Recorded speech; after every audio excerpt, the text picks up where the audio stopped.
Did you miss us? Because we sure missed you. Hello, everybody. Welcome to the Part 2 edition of this special Elite Ringside Network special.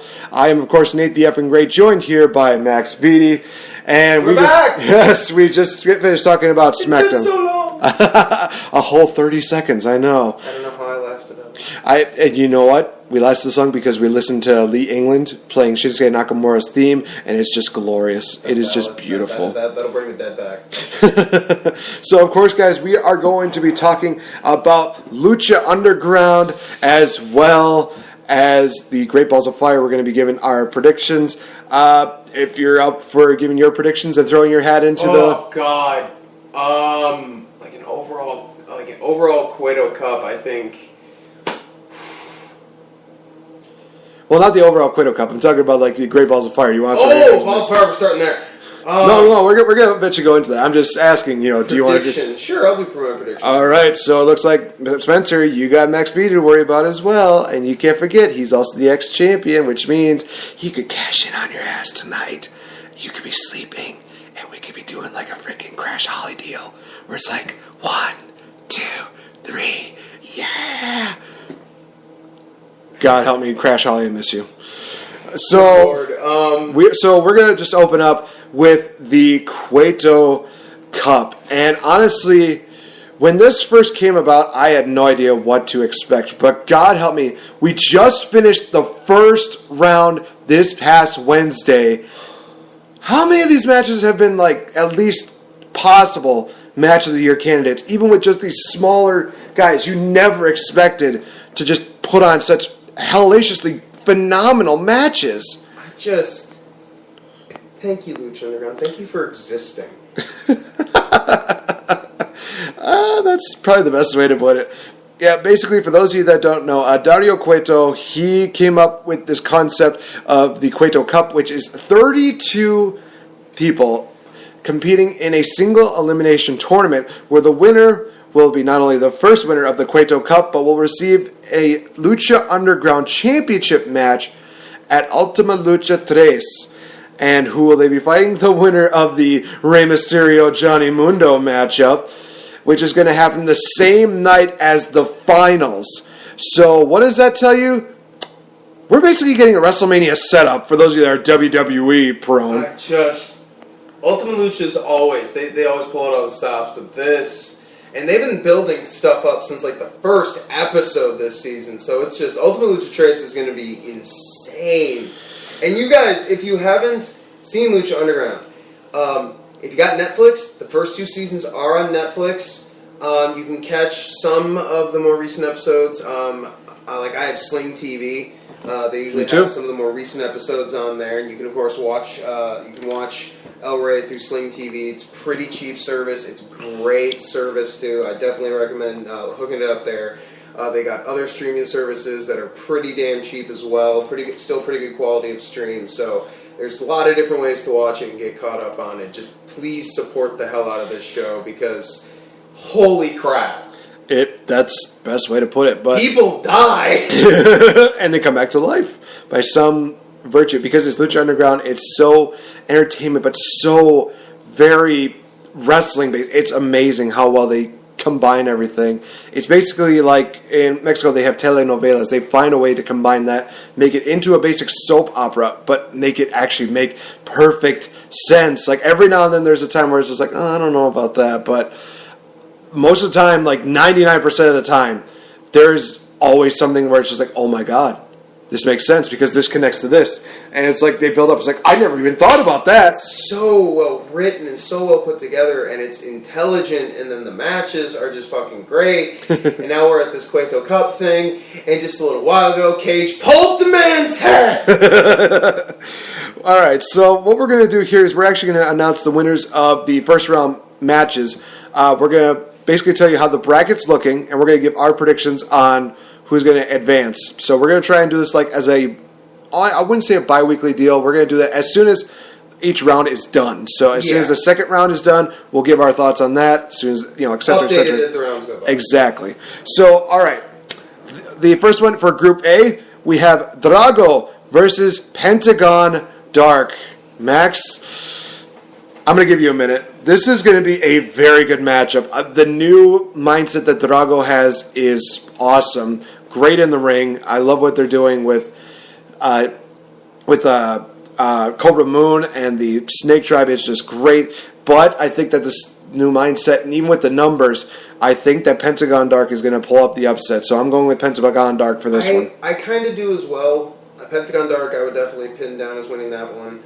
I pretty much agree with everything you said. I also think that because Drago's doing work outside of Lucha Underground, like we were talking in the car on the way over this past week. I happened to be in the right place at the right time. Watched part of this week's episode of Impact, and they're doing their X Division Cup tournament, and he's in that. He's on Impact. He's got the mask. He's doing the tongue. It's great. So I'm thinking that because his attention is kind of split a bit, maybe that's another reason as well. But I still do, but that's not a knock on Drago. Also, everybody loves Pentagon. He's pissed off Skeleton Ninja. He's fantastic. I think he's going to win. You think he's going to win the whole thing? Or do you think he's going to win this matchup? I think he's at least going to win this match. Okay, fair enough. All right, so also in Group A, we have Tejano taking on your boy, The Mac. I love what they did with Tejano with the Best of 5 series. He definitely improved a lot. You mouthed it to me. You said it was so good. That's where Cage basically got this, bloody pulp, killing machine, gauge, gauntlet, whatever you want to call it. It's one of those things where it makes him more power hungry. It makes him very driven. Tejano came up short, but at the same time, he still looked really good in this Best of 5 series. But I just don't think that Tejano's going to have it in him. I think that the Mac is going to pull up the victory. I love the Mac. He's my boy. I love him, whether he's the Mac, whether he's Willie Mac. I think Tejano to Lucha Underground is the bigger star because of, he's the youngest ever AAA Mega Champion. I do think Tejano is going to be the one that comes out on that one, which makes me a little sad to say because, boy, the Mac, man. But at the same time, it's just. You see more potential with Tejano? I think Lucha Underground will. I think they want to build off of some of the stuff they've done with him. And that's fine. It's fine. And obviously, if I'm wrong and they go with the Mac, I'm going to be fucking happy about that. It's just, that's kind of where I foresee things going. All right, so we go into Group B. We have Cage versus the Snake Tribe's own Pindar. Cage. Yeah. Cage's he won't literally kill him, but somebody's going to get bodied in that one. Yeah, I think that, again, this is another one of those moments where even with the Snake Tribe, I do see Cage coming out victorious. He's definitely got a different focus about him. He's more power-driven. He definitely has an intensity about him that's going to be hard to match. Plus, if Pindar loses, we can have, his queen basically just go full, Cobra Commander and just, kill him up, in their little snake lair place. Hey, she's my queen, too, so don't forget that right now. All right, sorry. Hail to the queen, baby. Hail to Cobra paraphrase Ash. Yes. All right, so the other matchup in Group B is Marty the Moth taking on Phoenix. That's a tough call. That is going to be a tough call. Phoenix is the first ever Triple Crown in Lucha Underground's history, meaning he's won the Gift of the Gods title, the Lucha Underground title, and he's won the... He's been part of the Trios. The Trios Championship, thank you. Yeah. All right. I'm going to go with a wild card pick here. I'm going to go with Marty the Moth on this one. I think that Marty Posa is going to get involved and possibly cost Phoenix I can see that. the matchup. I really want to see Phoenix win, but at the same time, it's like, I just don't know if he's going to have it. I think Marty the Moth. You and Spencer interviewed him. You know the kind of mindset that he has. And it's. I think I'm just for the sake of keeping things interesting, I'd go with Phoenix winning that one. But it's tough because Marty's one of their top heels, and he's excellent at his fucking job, and he's a great wrestler. Phoenix is one of their best technicos, and he's a great wrestler. He's great at what he does. I love the whole respect angle they did with him in Sexy Star. I know it's Lucha Underground, but I don't want to wrestle you and fight you because you're a woman. And then she womps on him a little bit, and it's like, okay, I respect you now. I'm going to... Fine. Didn't hurt or anything. Right. No, but it's like, I love that. So I guess I'll roll with Phoenix in this one. It's also a match where I'm good either way. Right. Because I love Phoenix. I love Marty the Moth. I'm just glad the match is happening. Yeah. All right, we go on to Group C, and I think we're going to have the people in mind here, because first one in Group C is Paul London versus Mil Muertes. Mil Muertes all the I way. love you, Paul London. I love the White Rabbit Tribe. You gonna die, homie? It's done. I was very surprised to see Paul London beat Vibora. That was an upset for me, because this was like the Lucha Underground version of The Undertaker. Just holy crap. damn. But I was okay with it though. But it was one of those things where like, oh, okay, it's an interesting deal. And then I see who he's facing next. Oh, well, nice knowing you, London. This guy's going to get a flatliner through 7 chairs at least. He's gone. He's just gone. It's Jesus. I mean, I always we were talking about rap earlier. I've listened to a lot in the past year and a half, and a lot of bragging songs would talk about, their lyrics are so great they can verbally dig a grave. Well, Mill doesn't need to say a word. No, he doesn't. It's done. Sorry, Paul London. Katarina does it for him, so. Which goes Buenas into... noches, leader of the Rabbit Tribe. Yep. Which also goes into the next matchup, which is Jeremiah Crane versus Taya from Worldwide Underground. I'm going Taya on that one, actually. You're going with Taya on that one? I'm going Taya. You think that the Worldwide Underground's going to get involved? Or? I think either Worldwide Underground will get involved or something will happen in general that will distract Solomon Crow. I don't think they're going to have Taya go over, not necessarily for believability or because Taya is a better wrestler or anything like that. I think they want to keep up what they do with Worldwide Underground, so she'll probably win by shenanigans. But to be honest, it's going to sound weird. I could actually see them just having her go over. Interesting. It's Lucha Underground. They've proven time and again that it doesn't matter. Men fight women, etc., etc. So I think they could actually have her go over. I mean, they've had Ivelisse, Mariposa, and Sexy Star go over people before, so why not? This is true. I'm going to go with Jeremiah Crane just for the sole reason that we get to see Mil Muertes versus Jeremiah Crane either in this tournament or just whenever. I want this matchup. Fair. I want this matchup, to be honest. I forgot about that. That does make... I do think that makes it more of a possibility that he could win, but I'm still gonna roll with him taking the L. But I can also see, them just having Jeremiah Crane losing, and then they build it up for maybe Ultima Lucha Tres between the two. That'd be nice. So I could see that happening either way. But either way, we're gonna get Mil Muertes versus Jeremiah Crane in the near future. At some point, that is a guarantee. We're gonna go to the final group, Group D, which is gonna feature PJ Black going against Prince Puma. I'm going with Prince Puma. He is going to be my pick. I said this last week. I said Prince Puma. It's going to be my pick to win it all the way. Well, the thing I would say there is that, remember, he's not going to be with... This season's already fully filmed. And after Season 3, he's not with the company anymore. The only reason that he's not going to any other place right now is because of a no-compete clause in his contract with Lucha Underground. He actually has commented on it. He actually kind of threw some shade at Lucha Underground, kind of knocked them, calling them a small promotion and all that. And I'm not going to get into that at all. I'm not going to, say anything about his choice of words there. But I'm just thinking maybe he wouldn't win.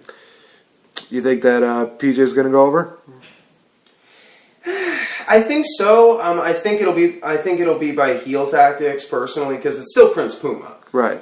So, but then again, I could be wrong. Maybe they are going to have him win, go far as kind of a red herring in the tournament, because it's fucking Puma. Right. Although, admittedly, I've gotten so used to Lucha Underground and how they handle things that when I watched Impact this week, seeing Conan on there, I was like, wait a minute, dude, Mil Muertes killed you. Conan Zombie! The final matchup for Group D, Dante Fox taking on Son of Havoc. First of all, I want to say that this past week, the Son of Havoc versus Son of Madness match, that was good. Son of Madness is so great. The fact that, Matt Striker put in so much story, as well as Vampiro, and it didn't feel like it was one of those moments where it's like they're jamming it down our throats like WWE might do with certain storylines. It felt like one of those things where, it kind of takes a while to digest, but it's at a steady pace at least, where it's just like, okay, so this is why this is happening. This is why this guy looks like... It works. It works, like you said. Son of Madness is just wonderful. I personally do think Son of Havoc is better. I do prefer him. But damn. You got your choice picks right here. Right. I'm going to go with Dante Fox. I think it's going to be one more round before Killshot gets involved with Dante Fox and costs him the shot in the tournament. I think they're going to push Dante Fox just a little bit further. Yeah. Just at least one more round. And like you said, it's one of those situations where, Son of Havoc wins, great. As long as there's at least, plausible cause behind it. Yeah. I was honestly shocked when Jeremiah Crane defeated Killshot. Did not see that coming. I mean, the whole Dante Fox deal was just like, oh, yeah, it's him. Oh, here's a nice little underhook pile driver. Boom, 1, 2, 3. Whoa. They just had an awesome matchup, and these fans are chanting fight forever. If you haven't gotten a chance, go check out Jeremiah Crane versus Killshot. That is excellent matchup. It is honestly almost like a masterpiece. It is just beautiful. Oh, man, Lucha Underground is definitely stepping up their game. Lucha Underground is fucking fire right now. Even at their worst, they're still the best promotion in the country, in my opinion. Well, you basically made the perfect segue. You say fire.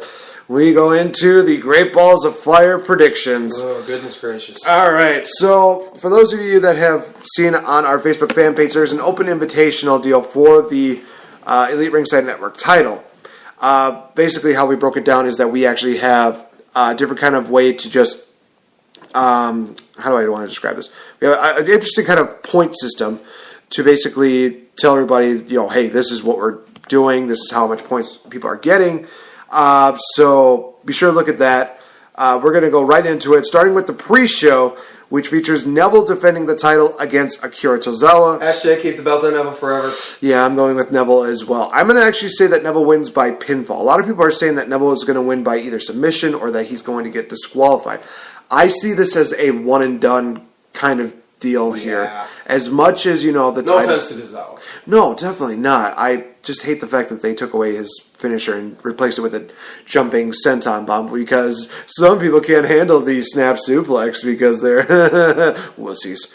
Good Lord. But yeah, look how they treat the cruiserweights. The cruiserweights, guys known for flips and high acrobatics, and we're going to have them do chin locks. Yeah. Alright, so you're going to lock in Neville as well? Mm-hmm. Do you think he's going to win by pinfall or submission? I actually think he's going to win with Rings of Saturn. Think he's going to win with Rings of Saturn? Alright, so the next matchup we have is Enzo Amore versus Big Cass. God, this Heartbreak Hotel party of 4, please. Hey, I said it on Twitter that this whole feud has brought the best out of Enzo. This is the best he's been. Raw, NXT, this has just been his absolute peak right now. That the tear from his eye, the facial expressions, he's just been gold. It's just been beautiful. And Cass is, he's not the best on the mic, but his responses have been pretty damn good.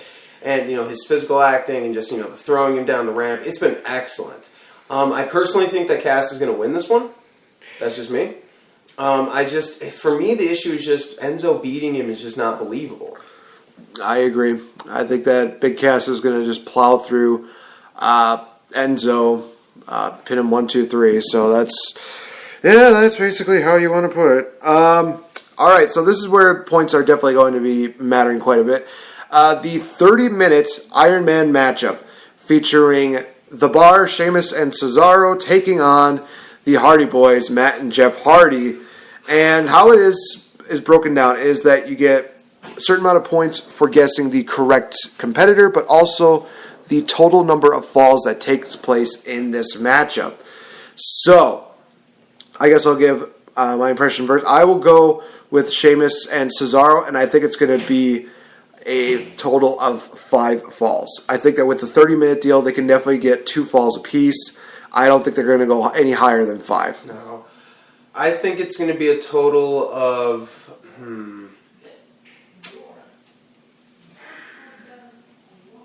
I think it's going to be a total of 3 falls. And I'm also going to go with The Bar, just because I feel like they need to win this. And also, don't have them skin of their teeth just barely. Or, heel shenanigans. No, have them just womp the Hardys. Just wreck them. Break them, if you will.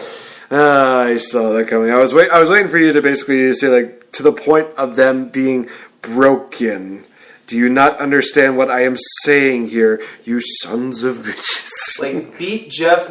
Beat Jeffrey Nero Hardy so hard he forgets his first name. or knocks out another tooth, either way. So the next matchup here is going to be The Miz defending the Intercontinental title against Dean Ambrose. I know that Spencer, when he made his predictions, he definitely said that, this is kind of one of those things where they've seen this matchup one too many times.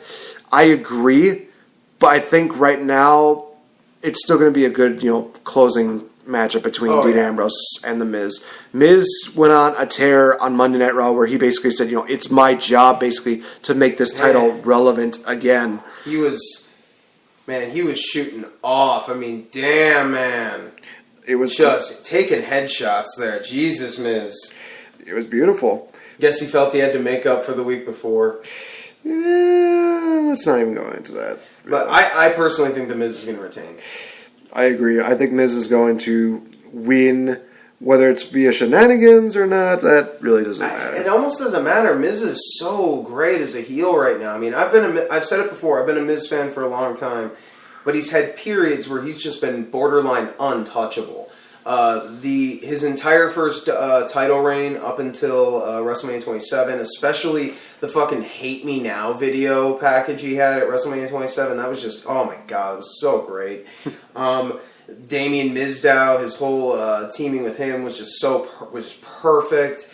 And now, right now, I mean, the guy is just the most untouchable heel on the roster. It's just, like, people always talk about, like, oh, back in the day, Ric Flair, he was so good at being a heel, you just wanted to pay to see him to get his ass kicked. That is exactly how good The Miz is. People want to see him just take the fattest of L's from somebody. And it's just not happening. And it's so... He's too good. He's too good to drop the belt right now. And as much as I love Ambrose, I've given my thoughts on him before. That the way they book him, the way they write him, it's a handicap. Unless he can really just swing all out, his offense isn't the most believable right now. There's been a lot of the goofy wackiness that's kind of damaged him a bit. I mean, for me, it's just not credible for him to take the belt off Miz right now, because Miz is just on another fucking level. So I'm calling Miz. He's just going to take it. I don't care. I agree 100%, and I agree with you. I think that Miz has definitely surpassed, certain expectations that a lot of people backstage give him credit for. And he is definitely... He's definitely won me over, but not to the point where I'm going to call myself a misfit. So. Oh, no. And that's totally fine. I will openly and unabashedly call myself a misfit. I don't even care. Dude is just... When the dude is on and they give him material, the dude is on fire. I don't even care. Miz, if he hits Skull Crushing Finale, if he actually manages to finisher the match and win like that, that'll be even better. Exactly. All right, so we move on to the next matchup, which is the Raw Women's Championship matchup. Alexa Bliss defending against Sasha. A lot of people think that Sasha is going to reign supreme and win her 4th women's title. I do not agree. I think that Alexa Bliss is going to retain. Again, might be by her shenanigans, but at the same time, it's Alexa Bliss, and she is one of the best things in the women's division right now, next to Naomi's very amazing championship belt. All right. Personally, I actually think they are going to give it to Sasha. They want that big moment, and then I just totally see at some point in the future. I know I used this phrase in the last match. I'm going to use it again. Nia Jax is just going to come in there. She's going to be number 1 contender at some point, or she's just going to, goad her into, accepting a challenge, and Sasha's just going to eat the fattest of L's. Just slam, powerbomb, leg drops to pieces. And Nia Jax will finally be the Raw Women's Champion, and I will clap like a stupid little baby seal. And it'll be beautiful and amazing. But in order to get there, we need to have it be Sasha. I mean, I guess it would be more thematically appropriate if she took it from Alexa Bliss, given their recent history. But I'm thinking that they want Sasha to get that, I'm 4-time and all that. I think they want that. I think they want that feel-good moment. So I think she's going to win, and then Nia is just going to take her to the woodshed. That would be a sight to behold. I will say that right now. All right, next matchup is going to be Bray Wyatt versus Seth Rollins. I'm going to come out and say it. Bray Wyatt needs the win. Right now, I know that a lot of what he's doing has not been as that good. Promo in the desert, just, oh, God, it didn't. I know Bray Wyatt usually doesn't make sense, but wow. This is one of those things where I thought it was still a good promo, and it was one of those moments where he said the key phrases of, like all this chaos, all this destruction happened as soon as he arrived and he caused it. It was one of those things where, it sounded cheesy, but at the same time, it seemed to make a lot of sense. It was one of those things where it's like, it's kind of ironic that he would tie that in there. But I kind of liked it. I kind of digged it. But I'm going with Bray Wyatt here. I think that Seth Rollins losing is not going to hurt him, really, especially now that he's the cover of, the 2K18 video game this October. So, cheap plug for that. Your thoughts and your predictions? It's Bray Wyatt. Seth's going to kill him. I'm sorry. I've kind of hit this point where it's just like, nope. They don't care about Bray. I'm done. I love you, Bray, but I can't anymore. I don't take it seriously. And he comes out and rambles for. I'm done. I'm sorry. Seth is going to eat him. Eater of Worlds versus the guy who's going to eat the Eater of Worlds. I'm sorry. The Kingslayer is going to destroy. Nobody wants to hear it, but yeah, the Kingslayer is going to kill the god. Well, yeah, we'll probably see that, but I still think that, I'll throw Bray Wyatt out there because I'm hoping that they build him up again. He deserves it. WrestleMania, he got screwed. That's the bottom line. Next matchup is the highly anticipated ambulance matchup. Features Roman Reigns versus Braun Strowman, and Max is just about to have a stroke. Okay. All I'm going to say is that if Roman Reigns wins this match, I'm going to kill somebody. I don't even know who, but somebody going to die. That's all I'm saying. Braun needs this. The writing is on the wall. The fans love him. They go crazy when he comes out. Everything he does is fucking so goddamn cool. He's so fantastic in the ring. Just pull the trigger already. I am picking Braun out of hope and love. Braun, just kill him. Just utterly, just throw him in the ambulance. Literally, just powerbomb him into it. You close the doors, and he leaves, and... it's Roman Reigns. He'll be fine. Whatever. They'll do other shit with him. He's already a multi-time world champion. Who gives a shit? Braun Strowman taking Braun Strowman because he's fucking Braun Strowman. He Braun Strowman's people to pieces. I'm done there. Yeah. I want to agree with you. But at the same time, I know that they're planning on pushing the WrestleMania plans back possibly to SummerSlam, which is why I'm going with Roman Reigns. Maybe I just threw up in my mouth. I hate picking him, but at the same time, it's one of those things where it's this is what's going on. I want to see. I will say this: if Braun Strowman wins, I'll be completely happy with that. I will take the loss if Braun Strowman wins, and if they push Brock Lesnar and Roman Reigns to Survivor Series, that'd be better. Because then you can have Braun Strowman versus Brock Lesnar at SummerSlam. Everybody will be happy, for the most part. I'll be happy. Isn't that what matters? Although it might be a different person facing off against Braun Strowman if that has come true, because we still have the main event, that being Brock Lesnar versus Samoa Joe for the Universal Championship, a.k.a. the Giant Roll-Up. If Samoa Joe does not murder Brock Lesnar, if he just doesn't eat his fucking lunch... Oh, God. This is a hope pick, but I'm going with Samoa Joe. WWE, do not do me dirty on this one. You do it. Samoa Joe, Universal Champion. Come on! And, of course, like I said, because of the whole WrestleMania plans getting pushed, I'm going with Brock. I honestly believe that if they did not have Seth Rollins, beat Samoa Joe at Payback, then, this would be a bigger deal if Brock Lesnar were to beat Samoa Joe. But I think that also at the same time, if Brock beats Joe, if he beats him in a very, one-sided fashion, I can understand people being pissed. But if Samoa Joe gives Brock Lesnar a huge run for his money, then in all honesty, there's nothing to be ashamed of with this matchup. I would hate the fact that Brock is still the champion and still on a part-timer.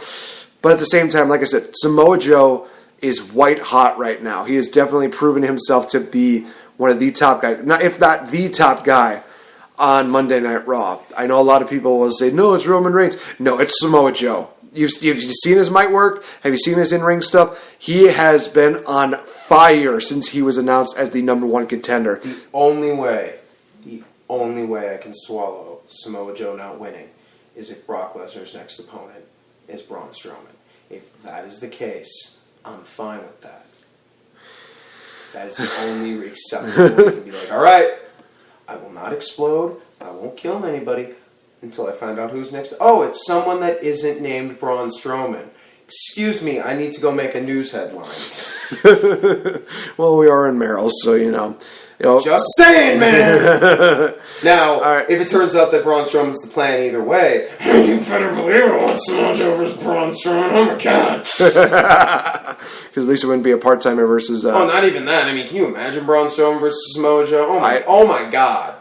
I would love to see that as the deal. I mean... I'm just picturing a full-on Dragon Ball Z battle where they just fucking destroy the ring and they just keep going. Screw it.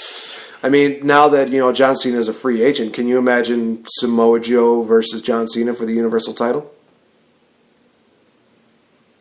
Yes. Oh my god, that match would be beautiful. Oh my god, it's 2017 Cena versus World Champ Samoa Joe. Oh my god, that would be so good. They would just, oh my god, they would kill each other. They would just be like legit forearming each other in the fucking everything. Oh my god, yes, that's almost better. Oh, that's almost better than what Braun Strowman versus Samoa Joe. How about the Samoa Joe wins, and I will accept Braun Strowman taking an L from him if Cena's his next opponent. That would just, I'd be okay with that because it's just sort of like, oh, Braun Strowman lost. Wait a minute. I just heard Wabadu. Oh my god, yes, they're going to kill each other. Yes! Yes! So, in my eyes, I can accept that. So before we wrap things up here, there is a tiebreaker deal. If everything is tied up, we do have a deal where, if we have a tiebreaker, then it's like this. We are going to guess how many suplexes that Brock Lesnar hits, not attempts, but actually hits, on Samoa Joe. And the closest one to get there without going over wins. If everybody went over, then it's the closest one to it. So either way. I am going to predict 7. But even with that many suplexes, I think that's going to be still very hard to take Samoa Joe down. See, my original number, and I'm not going to pick it now just because that would be a big dick move, was going to be 6. Well, what number are you going for now, then? I feel like you're going to go for like a really small number here. I'm going to go for 4. You're going to go for 4? I'm going to go for 4. Wow. I think that you might actually have the lowest one, because I think a lot of people are up to like the higher, almost up to 10, I think. But they weren't really... I just see Joe blocking a lot of them. Oh, I see that too. That's one of those things I think is going to be beautiful.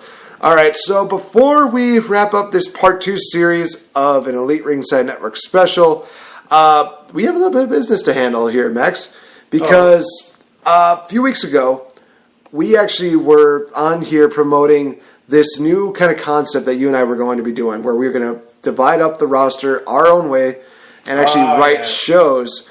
So I would like to propose to you that we actually not wait any longer. Why don't we start the building up and start creating show? Let's start doing our shows next week. How about that? Works for me. All right. So next week, you guys, we will have Raw versus SmackDown BD Club Edition, whatever you want to call it. Raw versus SmackDown 2017. Only from THQ. And basically, we're just going to go week by week on how we would build up the shows, and we would like to ask you guys how you feel about them. We will have polls on Twitter. We will have your thoughts and your comments on Facebook. Just let us know how we did.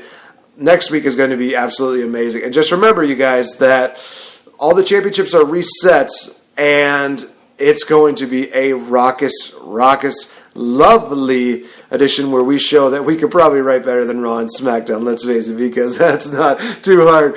Stephanie Meyer could write better than Raw. Well, Stephanie Meyer can, outdo Kevin Dunn any day, so. That ain't that hard. It really isn't. A 5-year-old could do that. Maybe a 10-year-old could do it. Because that's what we're going to end the show with. So, for Max Beatty, I am Nate the Effing Great. You know how to find us on Twitter. If you haven't, go check out our first episode. He gave you the rundown, people. Just basically. Listen. And we will be here for Great Balls of Fire. You also tune in tonight for a special post Great Balls of Fire show, which we talk about the show, the results, everything that goes down It is going to be very awesome. So thank you guys so much. Goodness gracious, Great Balls of Fire is nearly upon us. It is about an hour away. God help us all. And this might actually be an annual event from what Spencer told me, and I'm hoping he is wrong.